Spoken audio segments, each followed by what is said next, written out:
Olá, pessoal. Vamos agora começar, né, o assunto da segunda unidade. Esse é o nosso primeiro vídeo do ponto 4. Esse ponto 4 seria as principais convenções internacionais sobre mediação e arbitragem.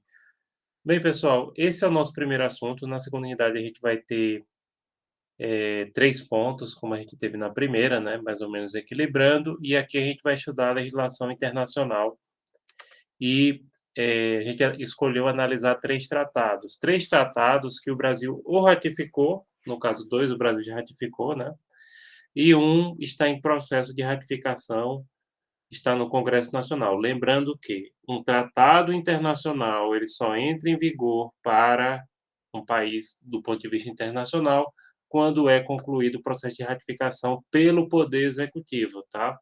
Ou seja, o Poder Executivo manda uma carta de ratificação para o no caso desses 3 tratados, para o depositário, responsável, certo? Depois da aprovação, porque são 3 fases: assinatura, na assinatura ainda não existe um compromisso, né, a aprovação parlamentar e a ratificação. No caso do Brasil, a ratificação é feita pelo Poder Executivo, através da carta de ratificação que comunica que esse tratado foi internamente aprovado. Somente após isso é que o tratado produz efeitos jurídicos em termos de responsabilidade internacional, tá? E quais são esses 3 tratados?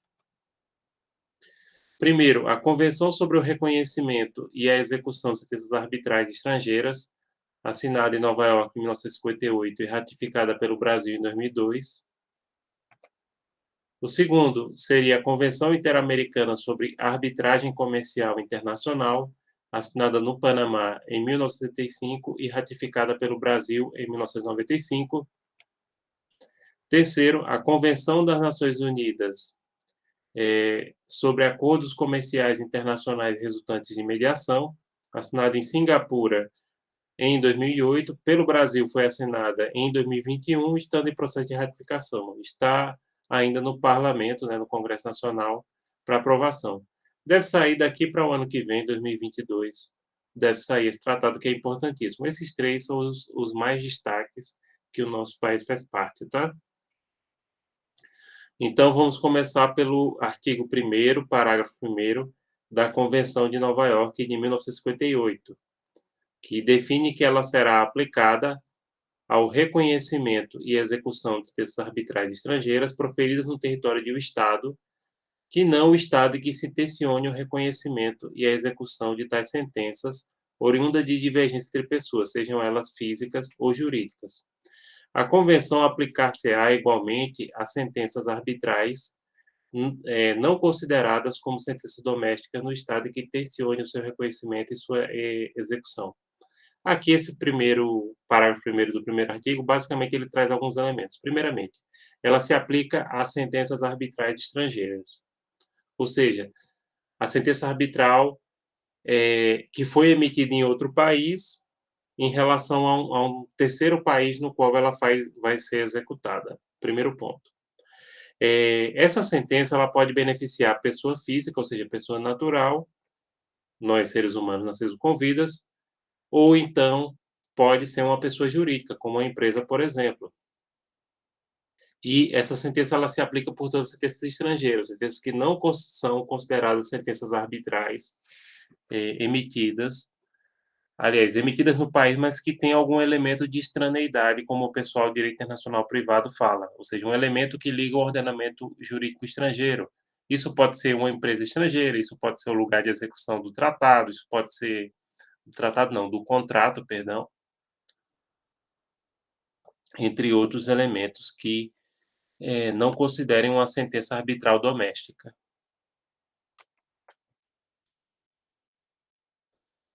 O artigo 1º, parágrafo 2º da referida convenção estabelece que se entende por sentenças arbitrais não só a sentença proferida por árbitros nomeados para cada caso, mas também aquelas emitidas por órgãos arbitrais permanentes aos quais as partes se submetem. Então, aqui, a sentença arbitral ela pode ser emitida por um árbitro individualmente considerado, né? Ou pode ser emitido por câmaras arbitrais, esse tipo de entidade que a gente já falou desde a primeira unidade que existe, né? No âmbito tanto nacional quanto estrangeiro e quanto internacional também. Então, sentença arbitral é emitida tanto pelo árbitro pessoalmente quanto pela entidade em si que ele faz parte, por exemplo. Ou, no caso de ser uma sentença arbitral emitida por um conjunto de árbitros que fazem parte dessa Câmara Arbitral, por exemplo. Sim, pessoal, eu estou aqui de olho nos 20 minutos, mesmo que a gente precisa gravar mais vídeos, mas vai ficar girando em torno dos 20 minutos, como vocês sugeriram, e eu acho justo, viu? No parágrafo 3º do artigo 1º da Convenção de Nova York, de 1958, sempre que se tem um tratado, se tem um ano, tem várias convenções de Nova York, tá? Essa de 58 é sobre arbitragem.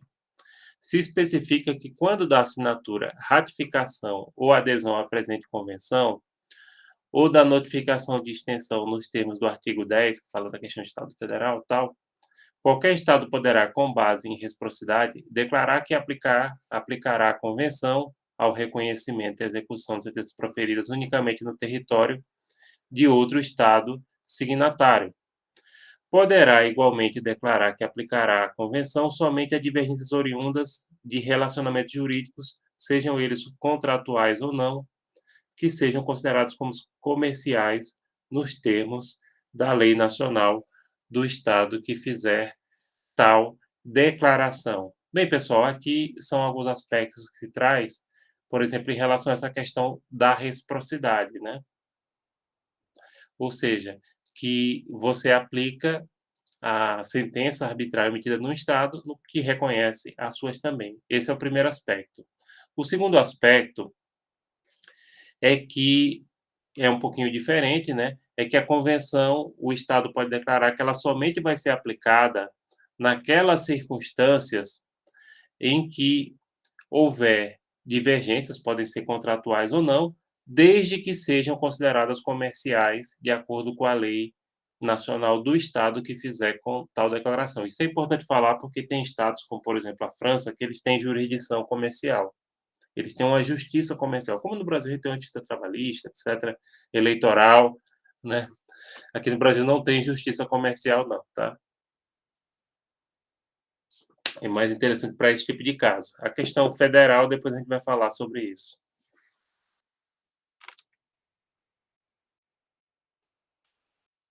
O artigo 2º, parágrafo 1º da Convenção de Nova York de 1958 determina que cada Estado signatário deverá reconhecer o acordo escrito pelo qual as partes se comprometem a submeter à arbitragem todas as divergências que tenham surgido ou que possam vir a surgir entre si no que diz respeito a um relacionamento jurídico definido, seja ele contratual ou não, com relação a uma matéria passível de solução mediante arbitragem.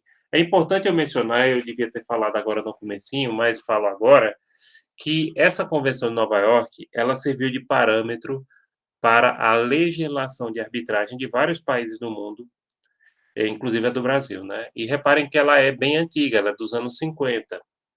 Então, essas coisas ainda não estavam muito bem estabelecidas. Hoje pode parecer óbvio para vocês que estudaram aqui desde a primeira unidade, mas é o seguinte, essa Convenção de Nova York, ela determina que os estados, que são partes, né, dessa convenção, que eles reconheçam a decisão das partes de submeterem o seu respectivo litígio, o seu conflito, para arbitragem.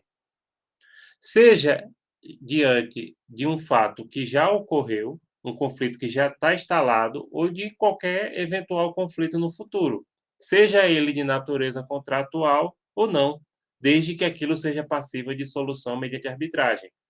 Por quê? Alguns países não queriam renunciar à questão do Poder Judiciário. Não esqueçam que o Poder Judiciário é um poder político da nação.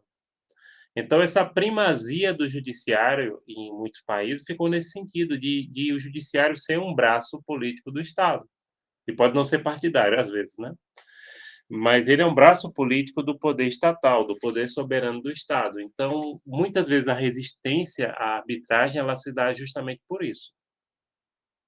E aí, nesses países que adotam, o Brasil mesmo teve essa perspectiva durante muito tempo, só depois que o judiciário começou a ficar muito abarrotado, é que se buscou na arbitragem, na mediação, formas até de você aliviar o trabalho do Poder Judiciário, né? No artigo 2º, parágrafo 2º, explica que se entenderá por acordo escrito uma cláusula arbitral inserida em contrato ou acordo de arbitragem, firmado pelas partes ou contido em troca de cartas ou telegramas. Né? Hoje em dia, se a lei, e aqui no Brasil também, ela exige uma coisa mais formal, né? Que se faça um acordo por escrito, tal. Aqui percebo que se permite até troca de cartas ou em telegramas que se faça uma cláusula arbitral, né? Essa cláusula arbitral, ela hoje em dia ela é feita num contrato ou ela é um contrato em si, definindo a arbitragem como meio de solução de conflito de qualquer problema que as partes tenham, né? E também ela pode estar lá numa cláusula, geralmente no final de um contrato comercial, dizendo que qualquer problema entre as partes, isso a gente estudou aqui, vai ser resolvido através da arbitragem.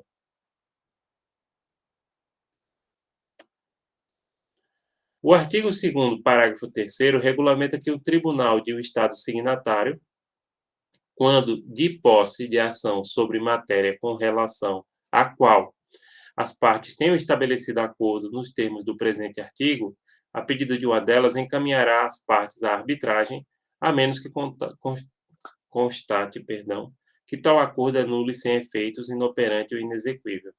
Aqui é o seguinte, é a questão de que o juiz, se ele percebe a presença de uma cláusula arbitral, ele vai encaminhar o litígio para a arbitragem, a não ser que ele verifique que aquele acordo é nulo, é sem efeito, etc, etc, etc. Ou seja, que não tem possibilidade. Mas se há uma cláusula arbitral entre as partes, se dá preferência à cláusula arbitral e o judiciário não intervém. Isso é um preceito. Notem que a Convenção de Nova York ela é pioneira nesse sentido, de estabelecer, quando existe uma cláusula arbitral, de estabelecer uma afastabilidade da intervenção do Poder Judiciário. Então, é um compromisso aí que os Estados assumiram através de tratado internacional. Bem, pessoal, o artigo 3º da Convenção comentada estabelece que cada Estado signatário reconhecerá as sentenças como obrigatórias e as executará em conformidade com as regras de procedimento do território no qual a sentença é invocada, de acordo com as condições estabelecidas nos artigos que se seguem. Para fins de reconhecimento ou de execução das sentenças arbitrais, às quais a convenção indicada se aplica, não serão impostas condições substancialmente mais onerosas ou taxas ou cobranças mais altas do que as impostas para o reconhecimento ou execução de sentenças arbitrais domésticas. Aqui vocês notam que os estados que fazem parte da Convenção de Nova York 58 se comprometem a reconhecer a sentença arbitral como obrigatória. O outro ponto que é bem interessante é que os estados também se comprometem a não cobrar mais caro as taxas, as custas, né, em relação à sentença arbitral, do que aquelas que são cabíveis para as sentenças domésticas. Isso é extremamente importante, né? Sentenças arbitrais domésticas, claro. Aqui, porque senão você pode criar até um mecanismo de barrada, né? Não, a sentença estrangeira vai pagar mais caro, a sentença arbitral estrangeira, né?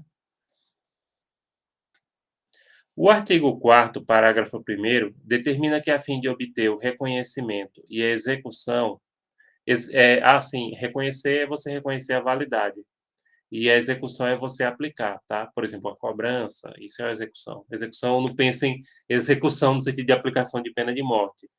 Quando a gente fala execução do ponto de vista de uma sentença arbitral, é você determinar na justiça que, por exemplo, se pague o que é estabelecido naquela sentença arbitral, que se penhore bens das partes, né, para pagar depósito em conta bancária, esse tipo de coisa, pessoal.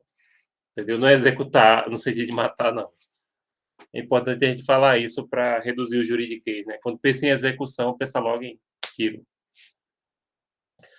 O artigo 4º, parágrafo 1º, determina que, a fim de obter o reconhecimento e a execução mencionado no artigo precedente, A parte que solicitar o reconhecimento e a execução fornecerá, quando a solicitação, e aí notem, é preciso reconhecer uma sentença arbitral estrangeira para ela produzir efeitos. No caso do Brasil, quem reconhece é o Superior Tribunal de Justiça, STJ, não é o Supremo Tribunal Federal.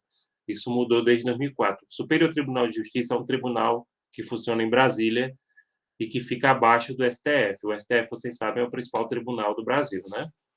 Então ele é abaixo dele. Ele tem mais ministros, tem 33, né? O STF tem 11.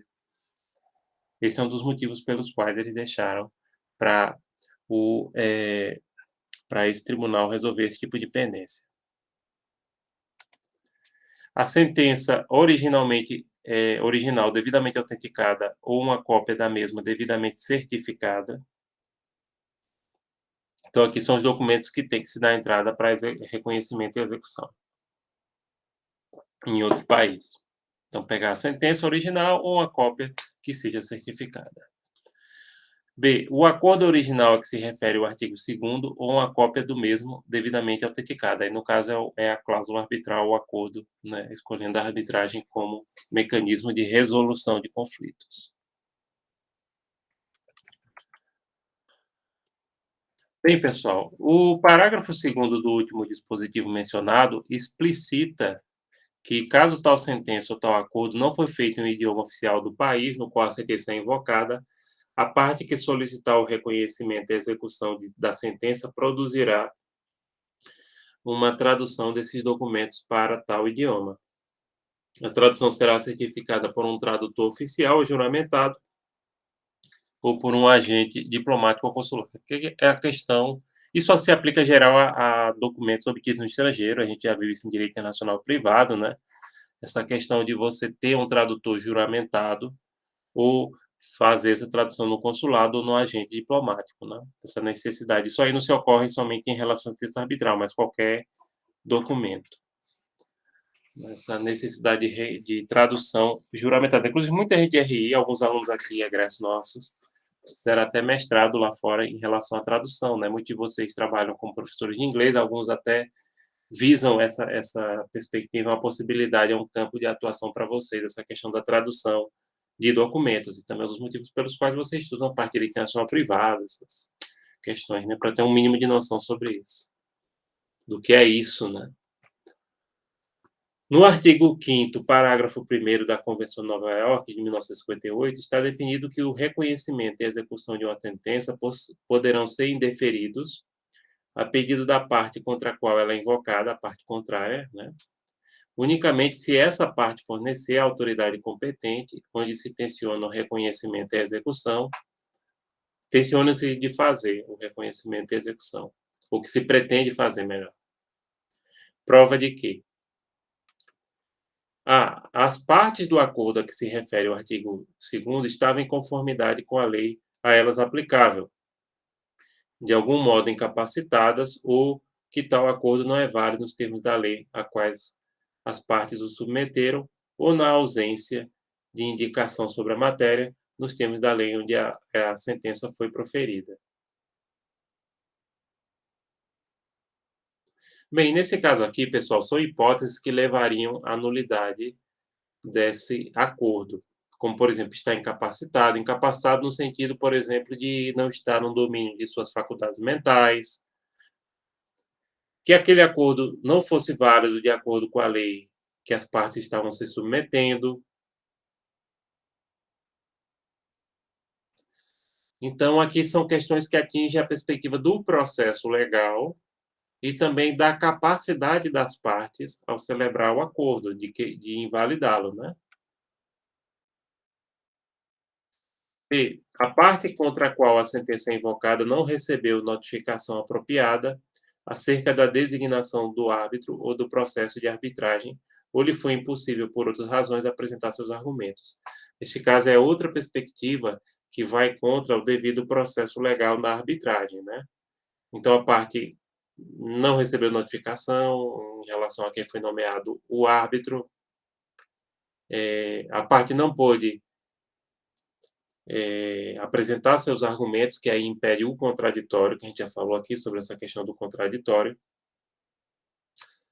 ou ainda, né, a sentença se refere a uma divergência que não está prevista ou que não se enquadra nos termos da cláusula de submissão à arbitragem, ou contém decisões acerca de matérias que transcendem o alcance da cláusula de arbitragem, de submissão, contando que as decisões sobre as matérias suscetíveis de arbitragem puderem ser separadas daquelas não suscetíveis.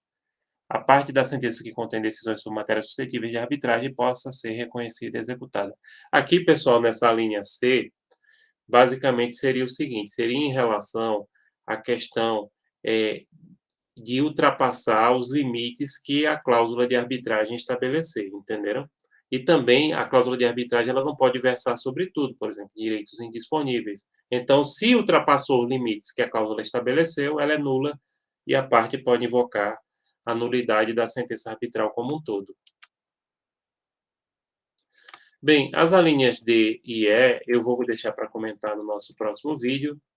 A gente para por aqui. As referências são os textos originais dessa primeira parte, em relação à Convenção sobre Reconhecimento e Execução dos Direitos Estrangeiros Arbitrais, que estão disponíveis no link abaixo, que vocês podem acessar, e também eu vou disponibilizar no Moodle, pessoal. Então é isso, obrigado. Já já eu vou gravar a segunda parte desse vídeo, tá, pessoal? Então, até daqui a pouco.